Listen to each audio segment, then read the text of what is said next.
Alors nous sommes ici à l'Institut de la mémoire et de la maladie d'Alzheimer, qui est un bâtiment intéressant parce que c'est le premier bâtiment de recherche clinique totalement dédié aux maladies de la mémoire, aux maladies de la cognition et en particulier à la maladie d'Alzheimer. L'idée, c'est que les patients qui viennent pour des bilans, ils vont avoir des investigations très approfondies, biologiques, de neuroimagerie, d'électrophysiologie.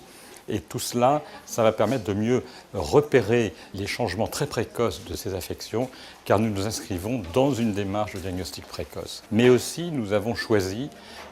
d'essayer de conserver ces informations en vue de structurer une base de données pour progresser dans la connaissance de ce qu'on peut considérer comme des maladies nouvelles. Ce sont en effet des maladies nouvelles dans la mesure où bien finalement on connaît très peu de choses sur ces affections. Nous sommes par ailleurs un centre de référence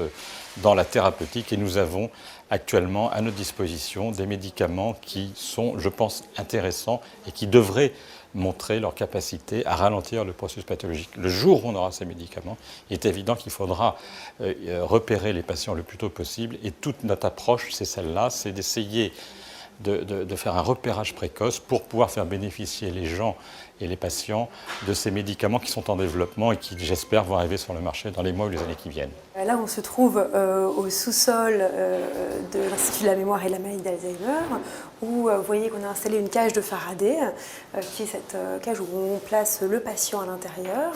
et qui permet donc d'isoler de tout bruit électromagnétique l'enregistrement électroencéphalographique, c'est-à-dire l'enregistrement du cerveau du patient, pendant qu'on lui administre des stimuli qui peuvent être auditifs, là comme c'est le cas avec le casque sur les oreilles, mais ça peut être aussi en stimulation visuelle. Et donc l'idée, c'est que là, par exemple, dans ce paradigme en stimulation auditive, on va délivrer une série de mots, et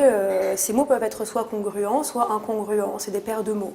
Et quand les mots ne sont pas congruents entre eux, il y aura une réponse du cerveau qui dit « Ah là, ça, ces mots-là, ils ne vont pas ensemble ». Et donc, on peut détecter la réponse du cerveau en fonction qu'il y a tel ou tel stimuli. Après, on obtient ce type de réponse où on a, en fonction que la paire de mots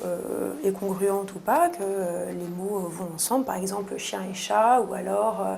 chien et table. Chien et table, ça ne va pas ensemble, et donc ça va entraîner une réponse cérébrale qui sera différente en rouge de celle en bleu qui aura été enregistrée à la suite du couple de mots chat et chien. Et ça nous permet d'avoir des informations sur l'architecture et le fonctionnement du cerveau du malade. Voilà. Et donc c'est éventuellement un outil diagnostique